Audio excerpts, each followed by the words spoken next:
బండారు వంశీ గారు మరి customer join అవుతారు. ముందుగా పెద్దిరెడ్డి రవికిరణ్ గారు గుడ్ మార్నింగ్. సో ఓవరాల్గా చూసాం అసెంబ్లీలో చర్చ 4 గంటల పాటు ఒక మారథాన్ లాగా చర్చ జరుపుతామని చెప్పేసి ముందుగానే ప్రకటించి శాసనసభకు రావాలని చెప్పేసి చెప్పినటువంటి నేపథ్యంలో సో అలాంటి ప్రయత్నం జరగకపోవడం, ఆ సభకు రాకుండా పోవడం, సో ఇవన్నీ కూడా బట్టి చూస్తూ ఉంటే నిజంగా అసలు ఏంటి వైఎస్ఆర్ కాంగ్రెస్ పార్టీ స్టాండ్ ఏంటి?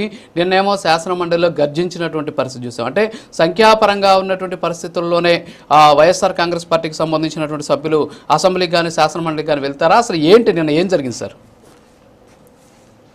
సార్ రాజు గారు, ముందుగా మీకు ప్యానలిస్ట్కి ప్రైమ్ లైన్ వీక్షకులందరికీ శుభోదయం అండి. ప్రజాస్వామ్యంలో రాజు గారు శాసనసభ, శాసన మండలి, పార్లమెంటు ఈ దేవాలయం. ఆ దేవాలయంలో అడుగు పెట్టాలని చెప్పి చాలా మంది ప్రత్యక్షంగా రాజకీయాల్లో పనిచేస్తుంటారు. మోహన్ రెడ్డి గారు లాంటి వాళ్ళు అయితే నాకు తెలిసి దశాబ్ద కాలంగా పనిచేస్తారు. నేను పుష్కర కాలంగా పనిచేస్తాను. అంటే రాష్ట్ర జనాభా 5.5 కోట్ల మంది జనాభా ఉంటే, ప్రజలుంటే దానిలో కొంతమందికే ఒక 200-225 మందికి అవకాశం దక్కుతుంది.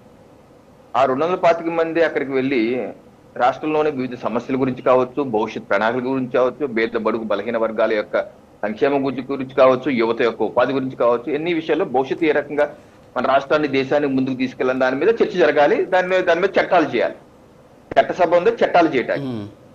సో అటువంటి దేవాలయానికి ఓకే, ఇప్పుడు జగన్మోహన్ రెడ్డి గారు వారు ముఖ్యమంత్రిగా ఉన్నప్పుడు వారు నిండు సభలోనే ప్రతిపక్ష నేతల్ని వైపు చూస్తూ చంద్రబాబు నాయుడు గారిని ఆయన మాట అన్నారు, మీ దగ్గర మిమ్మల్ని 24 మందిని గెలిపించి పంపించారు, ఇప్పటికే ఇద్దరు నా వైపు వచ్చేసారు, ఇంకో 4 లాక్కుంటే నీకు ఆ ప్రధాన ప్రతిపక్ష హోదా కూడా ఉండదు, అది నేను ఇచ్చిన భిక్షే నీకు అని చెప్పి ఆ రోజు నిండు శాసనసభలో ఆ మాట అన్నారు.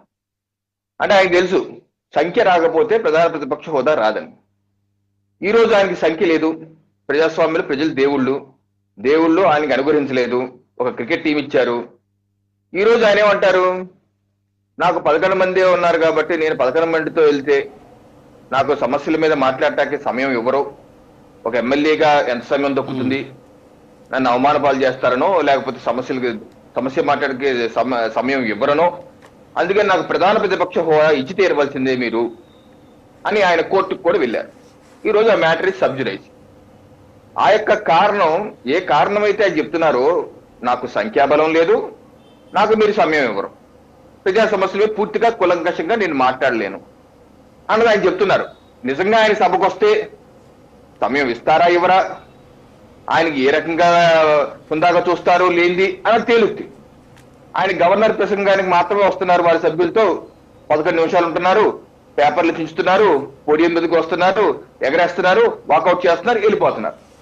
ఇప్పటి వరకు 20 మాసాల్లో ఎప్పుడు రూఢీ కాలేదు. ఆయన సమయం ఇవ్వలేదని కానీ, ఎందుకంటే ఆ సమయానికి సభకు వచ్చింది లేదు. దీనికి ఆపోజిట్ గా శాసన మండలి చూడండి. శాసన మండలిలో పూర్తి బలం వాళ్ళదే, వైసీపీదే. స్పీకర్ కూడా వాళ్ళ మనిషే. అక్కడ మైనారిటీ ఉంది, అధికార పక్షం. శాసన మండలిలో సభ్యులు ఎక్కువ మంది అలా ఉన్నారు, వాళ్ళకి సమయం ఎక్కువ వస్తుంది. అక్కడ ఎల్ఓపిగా కూడా వారి సీనియర్ రాజకీయ దురంధరుడైనటువంటి సీనియర్ నేత బొత్స గారు ఉన్నారు. చైర్మన్ కూడా వాళ్ళ మనిషే. ఇన్ని పాజిటివ్లు ఉంటే, ఇన్ని మీకు అనుకూల అంశాలు ఉంటే, మొత్తం సమయం మీకే వచ్చే అవకాశం ఉంటే, అక్కడ మా వాళ్ళు ఎన్డీఏ కుటుంబ సభ్యులు చాలా తక్కువ మందే ఉంటే, మరి సభను వదిలేసి ఎందుకు పారిపోతున్నారు మీరు? ఎందుకు పోడియంలోకి వచ్చి గగ్గోలు చేస్తున్నారు? ఎందుకు అల్లరి చేసి వాకౌట్ చేసి? ఇదేంటి సార్? అంటే ఇప్పుడు దాన్ని బట్టి ఒకటి సార్, ఎస్ రవికిరణ్ గారు, ఇక్కడ మీరు అడిగిన మంచి పాయింట్ చెప్పారు. ఇక్కడ అంటే వాళ్ళ ఉద్దేశం ఏదో సభలో సంఖ్యాబలం లేదు, లేకపోతే సమయం ఇస్తారు అనేది అయితే కాదు అనేది ఇక్కడ మనకు స్పష్టంగా తెలుస్తుంది. ఎందుకంటే మీరు చెప్పినట్టు అసెంబ్లీలో 11 మంది ఉన్నారు, సమయం ఇవ్వరు, లేకపోతే బలం లేదు కాబట్టి మమ్మల్ని ఇబ్బంది పెడతారు అనేటువంటి వాదంతో వాళ్ళు సభకు రావట్లేదు. మరి శాసన మండలిలో మీరు చెప్పినట్టు మెజారిటీ ఉన్నప్పటికీ కూడా అక్కడి నుంచి వాళ్ళు వాకౌట్లు చేస్తున్నారు అంటే సంథింగ్ ఏదో కారణం ఉంది. ఆ కారణం ఏమైండొచ్చు అంటారు? మరి అదే అక్కడికే వస్తున్నానండి. ఇప్పుడు అక్కడ వాకౌట్ చేయాల్సింది ఎవరు? మైనారిటీ పక్షం వాకౌట్ చేయాలి. ప్రభుత్వం సమాధానం చెప్పలేక అలా ఉక్కిరి బిక్కిరి పెట్టి, ప్రతిపక్షం ఎక్కువ మంది ఉన్నారు, మంది బలం ఉన్నారు కాబట్టి ఉక్కిరి బిక్కిరి పెట్టి, నిజంగా అన్ని సమస్యలు ఉంటే ఆ సమస్యల మీద ప్రభుత్వాన్ని ఇరుకుని పెడితే ప్రభుత్వం వాకౌట్ చేసి వెళ్ళిపోతా ఉంటే అవి చూసారా మా బలం, నిజంగా ఎక్కువ మంది సభ్యులు ఉంటే ఏ రకంగా ప్రభుత్వం వాకౌట్ చేస్తారో అని వాళ్ళు చూపిస్తే అప్పుడు జగన్మోహన్ రెడ్డి గారు మా పార్టీ అధినేత చెప్పిన దానికి కొంచెం బలం చేకూరును. ఈ రోజు ఏమర్థం అవుతుంది? బలం ఉంది కదా అని చెప్పి మీరేం చేస్తున్నారు, మంది బలం ఉంది కదా అని చెప్పి దానికి దిగుతున్నారు.